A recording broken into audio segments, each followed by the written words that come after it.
Hi everyone, and welcome to my channel, Budgeting for Future. Today we are doing our weekly cash stuffing for this upcoming week, starting today, Friday. Oh gosh, what is it? May 12th? Wow, May 14th. Crazy. I feel like this year is just absolutely flying by for me.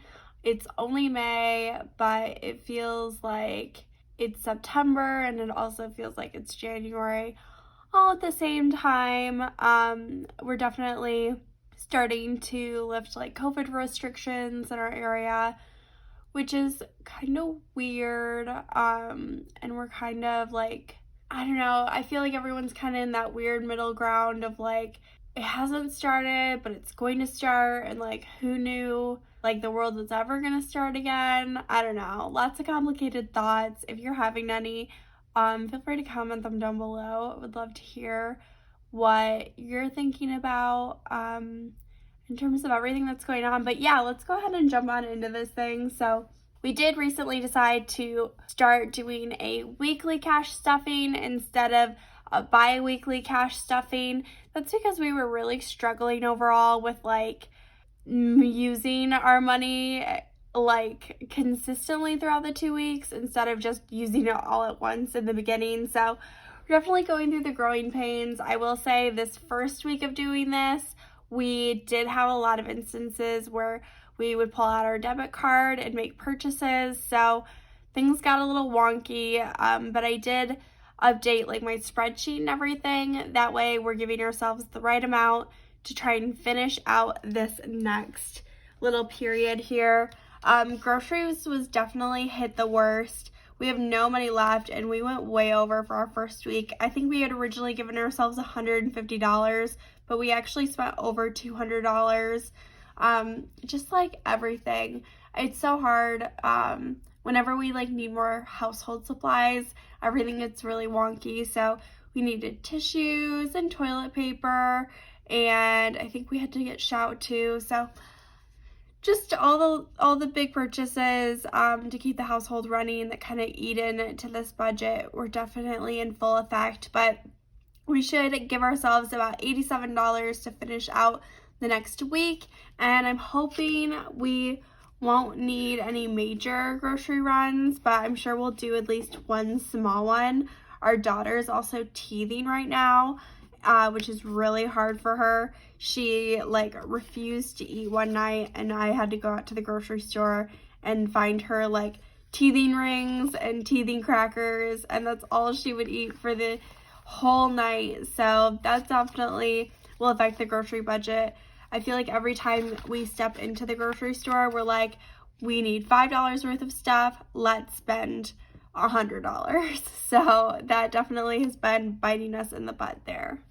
In terms of gas, we are going to add $20 to this category. Now, I did talk about in my last video that we would be going out of town. It turns out we didn't end up doing that. We got a little too sick to be going to a wedding. No, it's not COVID, but we decided to hang out in our local area at home, and we still spent a lot of money on gas anyway. So right now we'll have what, 20, 25, 30, 31, 32, 33, 34, 35, 36, 37, 38, and $39 left over in this gas category. And this money does roll over from paycheck to paycheck, so that's why it's so much more than just $20. Alrighty, lots of big bills coming up here. Now, we did have all that weird stuff go on a few weeks ago, and we typically will give each other $100 every 2 weeks for our fun money. So last Friday, we did $75 to make up for some previous stuff that happened. Now, today we'll be giving each other $100 each, and we'll be just doing $100 bills in total. $300 will get stuffed, one in each envelope. We do have some garage sales coming up this weekend that we'll be going to in our local neighborhood. So we'll definitely be seeing these go down a little bit, especially our daughter's. She's in need of new clothes for the summer. So I'm hoping to find some good stuff. That way we can save money there. I definitely like to buy secondhand and used because quite frankly, especially at her age, she's never going to notice. And also, like, when it comes to clothes, like, even when you're buying it for yourself, like, nobody's going to care or no one's going to say anything because no one's going to notice. We just try and buy high quality stuff secondhand. That way we can help out the environment and our wallets at the same time. Next up is vacation. This is a high priority category right now for us, and we will be putting $250 into this today. I think I'll just do my last $200 bills and my $50. We did, so when we originally planned for this past 2 weeks, we were supposed to go to that wedding, and then we didn't. I was able to call the hotel, and they actually gave me a full refund for our hotel room, which is really exciting. So we saved $100 there. But then we did do a little bit of eating out that was a little abnormal. So I did pull it from our vacation sinking fund because it was like, we were supposed to have a vacation and now we're not. So we did pull about $21 from this category to cover that expense. And yeah, right now we have 100, 200, 250, 270, 290, 310, 320, 330, 340, 350, 355, 356, 357, 358, 359 there. And currently we still have no plans for our vacation yet. So hopefully this weekend that'll be a priority for our family to focus on, because there's no point in like saving a bunch of money up for a vacation and then being too lazy to actually plan it. But at this point in our lives, I feel like I can't tell if we're too lazy to plan it or if we're too busy to plan it, you know? It's a like weird mix of like, why can't things go right in my life? Is it because I'm lazy and want to stay in bed? Or is it because I'm so busy my brain just can't handle anything extra? Now, for clothing, we are storing up $20 in here, and we are slowly building this reserve back up.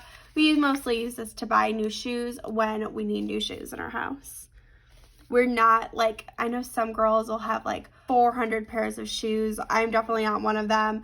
I have a pair of tennis shoes, a pair of flip-flops, and a pair of like work dress shoes right now. That's it. That's all. And I like can't fathom having to make more decisions than that. So we're definitely not a shoe family, but we wear them into the ground and then don't want to buy new ones. So we use our clothing budget to kind of make that a little less painful to have to buy new shoes.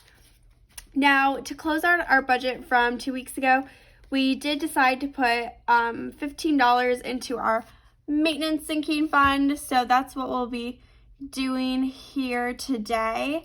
And so we've got $5 and then, or $10, sorry, and then another $5 on top of that. We desperately need to get our cars worked on. We need 2 different cars, need oil changes at this point, and plus a little bit of extra. So that's why this envelope is so incredibly thick. But we'll see what happens there. It's getting pretty bad, honestly, at this point. Like, our car, if it could talk, would be like, please change my oil. We're not driving it at all, like, at all. So it's not like we're hurting the engine. We're just, like, ignoring it. Because, again, you're like, am I lazy? Or do I have too much going on in my life for my brain to function? So, yeah, I'm not even interested in counting this. I think once we do finally get all of our car maintenance done, then we'll count it and try and reevaluate to figure out what to do. I would love to know, if you have a car maintenance sinking fund, how much money do you put in to this envelope, or how much do you think you spend annually on your cars, outside of gas and insurance, of course. I will say that we do have 2 cars. One's 2018, one's 2014, but I really have no idea like what that cost actually looks like for us. So if you know what works in your house, please share below. And then it looks like I actually forgot a category, not shocked there. The rest of this should be going into out to eat, and I think there should be $64 left over here. Yep, $63. We'll take it. That's close enough, honestly. I really don't care if we're $1 off. But yeah, let's go ahead and stuff this. We did also go over in this category for the beginning part of this trial. So hopefully we will only spend the $64 in the next week. We will see. Wish us the best of luck. And while you are doing that, do consider subscribing down below.